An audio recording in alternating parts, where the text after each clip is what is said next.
स्वागत है आप सभी का डेवटेक माइंड्स में। आज इस वीडियो में हम बात करेंगे road map to become a data scientist.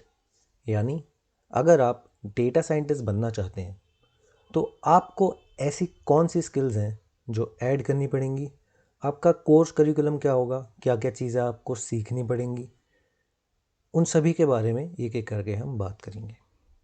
तो एक डेटा साइंटिस्ट के लिए ओवरव्यू के तौर पे अगर बात करें तो 3 चीज़ें मेन हैं।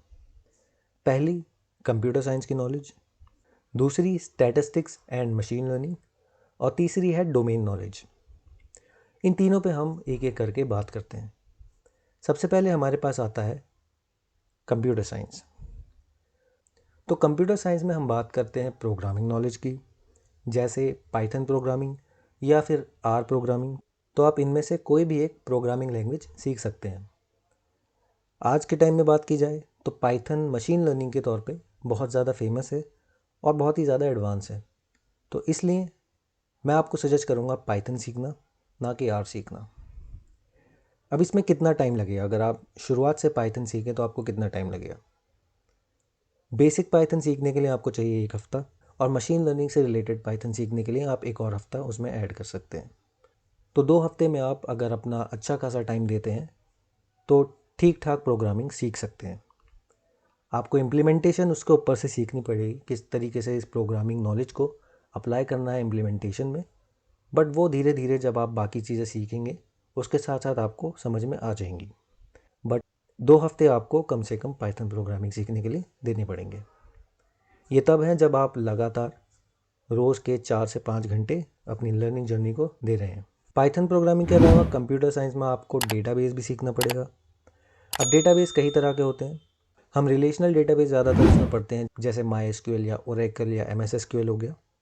इनमें से कोई सा भी एसक्यूएल पे आप काम कर सकते हैं। एसक्यूएल सीखने के लिए आपको मिनिमम 1 हफ्ता देना पड़ेगा, जिससे आप बेसिक एसक्यूएल सीख सकें।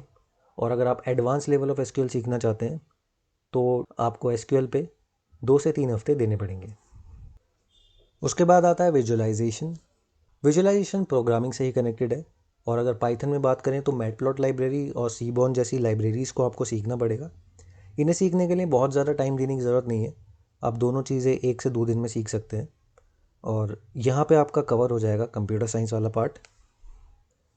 विजुअलाइजेशन में हम कुछ और टूल्स भी यूज़ करते हैं, लेकिन अगर आपको वो टूल्स नहीं आते, आप सिर्फ प्रोग्रामिंग से भी विजुअलाइजेशन कर सकते हैं। बट उसमें आपको प्रोग्रामिंग में अच्छा हैंड होना चाहिए। बट आप टूल्स भी सीख सकते हैं, जैसे पावर बीआई और टैबलू जैसे टूल्स हैं, उनको भी आप सीख सकते हैं। बट ज़्यादा फोकस आपको मैटप्लॉट लाइब्रेरी और सीबॉर्न जैसी लाइब्रेरीज़ पर रखना है। अब दूसरी चीज़ हमारे पास आ जाती है statistics and machine learning. Statistics में हम मैथमेटिक्स की बात करेंगे। मैथमेटिक्स में आप प्रोबेबिलिटी किस तरीके से वर्क करती है, स्टैटिस्टिक्स किस तरीके से वर्क करती है। आपको अलग अलग चीज़ें इसमें सीखनी पड़ती हैं, जैसे कंडीशनल प्रोबेबिलिटी हो गई, बाइस थ्योरम हो गई, और भी चीज़ें होती हैं, सेंट्रल लिमिट थ्योरम वगैरह, हाइपोथेसिस टेस्टिंग वगैरह। ये सारी चीज़ें आपको स्टैटिस्टिक्स में सीखनी पड़ती हैं और पूरा थ्योरेटिकल पार्ट है ये। तो मुझे लगता है कि अगर आप अच्छा टाइम देंगे तो 1 हफ्ते में पूरा स्टैटिस्टिक्स अच्छे से सीख जाएंगे।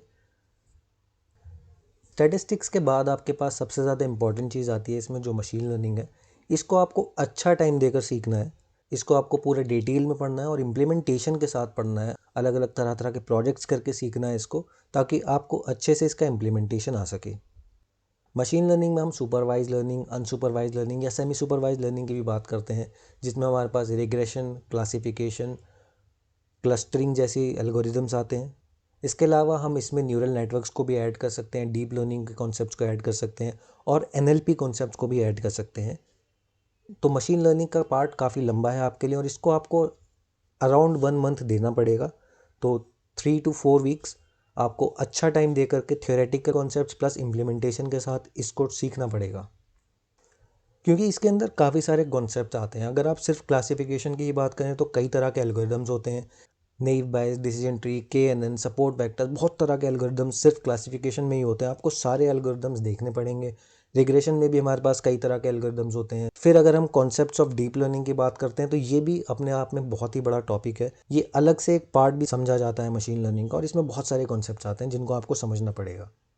फिर उसके अलावा मशीन लर्निंग में एनालिसिस की टेक्निक्स को आपको देखनी है, फीचर सिलेक्शन, फीचर एक्सट्रैक्शन किस तरीके से आपको करना है, और सारी चीज़ें आपको सीखनी है इम्प्लीमेंटेशन के साथ, जिसमें आपको अच्छा खासा टाइम देना पड़ेगा। हो सकता है आपको 1 महीने से ज़्यादा भी लग जाए। मशीन लर्निंग और डीप लर्निंग के अलावा आपको और भी काफ़ी सारी चीज़ें सीखनी पड़ती हैं। जैसे आपको बिग डेटा के बारे में काफ़ी नॉलेज लेनी पड़ेगी, क्योंकि एक डेटा साइंटिस्ट को ह्यूज वॉल्यूम ऑफ डेटा पे काम करना पड़ता है। तो बिग डेटा टूल्स जो हमारे पास हैं, जो बिग डेटा मैनेजमेंट टूल्स, जैसे कि अपाचे स्पार्क हो गया, आपके पास हडूप हो गया, हाइव हो गया, ये सारे टूल्स हैं। इनमें से कम एक टूल आपको आना चाहिए। आपको थोड़ी बहुत नॉलेज नो एसक्यूएल डेटाबेस की भी होनी चाहिए, और बिग डेटा एनालिसिस आपको अच्छे से आना चाहिए, जिसमें डेटा माइनिंग आपका है, बिग डेटा माइनिंग किस तरीके से करना है आपको, और बहुत सारी कॉन्सेप्ट उसके अंदर भी आते हैं। फिर माइनिंग डेटा स्ट्रीम्स आपको सीखने हैं, लिंक एनालिसिस आपको सीखना है, काफ़ी सारी चीज़ें हैं। और इसमें आपको मिनिमम 1 मंथ देना पड़ेगा ये टूल्स के बारे में सीखने, और ये जितने भी कॉन्सेप्ट्स हैं, जितने वेयर हाउसिंग कॉन्सेप्ट्स हैं, ये सब भी आपको गैदर करने पड़ेंगे।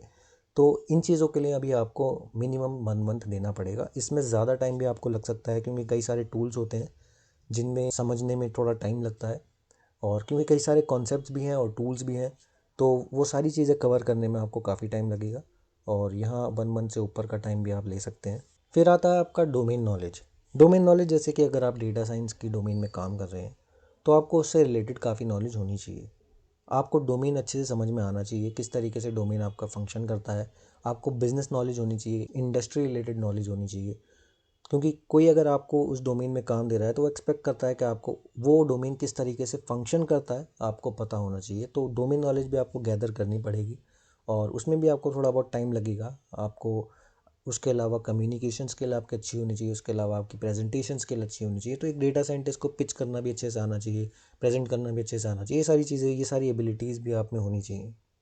तो एक ओवरव्यू के तौर पे आपको प्रोग्रामिंग सीखनी पड़ेगी, आपको मशीन लर्निंग सीखनी पड़ेगी, आपको डेटाबेस सीखना पड़ेगा, और डेटाबेस के अलावा आपको बिग डेटा मैनेजमेंट सीखना पड़ेगा। उसमें ETL वगैरह आपको सीखना पड़ेगा। और कुछ टूल्स की बात करें जो आपको यूज़ करने हैं, तो उनमें अलग अलग तरह के टूल्स आ जाते हैं। जैसे कि अगर हम बात करें तो जो प्रोग्रामिंग लैंग्वेज टूल्स हैं, उसमें पाइथन या R आप यूज़ कर सकते हैं, उसको लर्न कर सकते हैं। डेटा मैनिपुलेशन के लिए आप पांडास या डेटा डॉट टेबल जो R में होता है, हम ज़्यादातर पाइथन की ही बात करेंगे, क्योंकि R को अब फ़िलहाल 2024 की अगर आप बात करें तो आप ना ही लर्न करें तो अच्छा होगा आपके लिए। फिर डेटा विजुअलाइजेशन टूल की बात करें तो मैटप्लॉट लाइब्रेरी, सीबॉर्न और प्लॉटी आपके पास आते हैं। फिर मशीन लर्निंग में कुछ टूल्स आपको सीखने पड़ेंगे, जैसे कि sklearn या scikit learn उसको बोलते हैं। फिर टेंसरफ्लो और केरस आपको सीखना पड़ेगा। पाइटॉर्च भी आप सीख सकते हैं। डेटाबेस में आपको SQL सीखना पड़ेगा, SQLite, MySQL या PostgreSQL, कोई भी एक टूल आप सीख सकते हैं। बिग डेटा में हडूप, स्पार्क आपको सीखना पड़ेगा। फिर आपको वर्जन कंट्रोल टूल्स भी चाहिए, जैसे गिट, उसकी भी नॉलेज आपको होनी चाहिए। और फिर IDEs में जुपिटर नोटबुक हो गया। और एक्स्ट्रा टूल्स की अगर बात करें, जो अदर टूल्स भी आपको जिनकी नॉलेज होनी चाहिए, तो Excel, Tableau and power BI, इनमें से आपको एक टूल, एक्सेल तो आपको ज़रूरी है, टैबलू या पावर BI में से आप एक टूल सीख सकते हैं। तो अगर मोटे मोटे टाइम फ्रेम की बात करें तो तकरीबन आपको 6 महीने देने पड़ेंगे, ताकि आप अच्छे से एक डेटा साइंस की सारी जर्नी को कवर कर सकें और सारे टूल्स और सारी स्किल्स सीख सकें। बट सिर्फ इतना ही आपके लिए काफ़ी नहीं होगा। इसके अलावा आपको इम्प्लीमेंटेशन सीखनी पड़ेगी, आपको प्रोजेक्ट्स करने पड़ेंगे, बहुत सारे प्रोजेक्ट करने पड़ेंगे, ताकि आप इम्प्लीमेंटेशन को अच्छे से सीख सकें। और ये प्रोजेक्ट्स, आपको कुछ बड़े प्रोजेक्ट्स भी करने पड़ेंगे। बड़े प्रोजेक्ट्स में आपको टाइम लेना पड़ेगा, तो उसमें आपको 2-3 महीने का इम्प्लीमेंटेशन आपको करना पड़ेगा। तो ओवरऑल आप अगर बात करें तो 6 महीने में आप स्किल्स कवर कर सकते हैं, और इम्प्लीमेंटेशन नॉलेज आप अगले 2 से 3 महीने में लेने के बाद आप डेटा साइंस के रोल्स के लिए अप्लाई कर सकते हैं। तो मैं आशा करता हूँ कि ये वीडियो आपके लिए हेल्पफुल रहेगी। इस वीडियो से आपको एक ओवरव्यू मिलेगा कि कितना टाइम आपको देना पड़ेगा और क्या क्या चीज़ें आपको सीखनी पड़ेंगी। सीखने के लिए आप अलग अलग प्लेटफॉर्म का इस्तेमाल कर सकते हैं। अगर आप खुद में बिलीव करते हैं कि आपके पास मोटिवेशन है, तो यूट्यूब से भी आप सीख सकते हैं, और अगर नहीं तो आप कोई पेड कोर्स भी खरीद सकते हैं। मैं कोशिश करूँगा कि मैं इस चैनल पे मशीन लर्निंग और डेटा साइंस से रिलेटेड जितनी भी चीज़ें हो सकें डालूँ।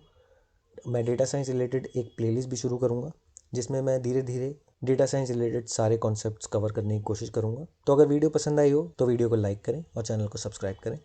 इस वीडियो को यहीं पर रैप अप करते हैं। Thank you for watching.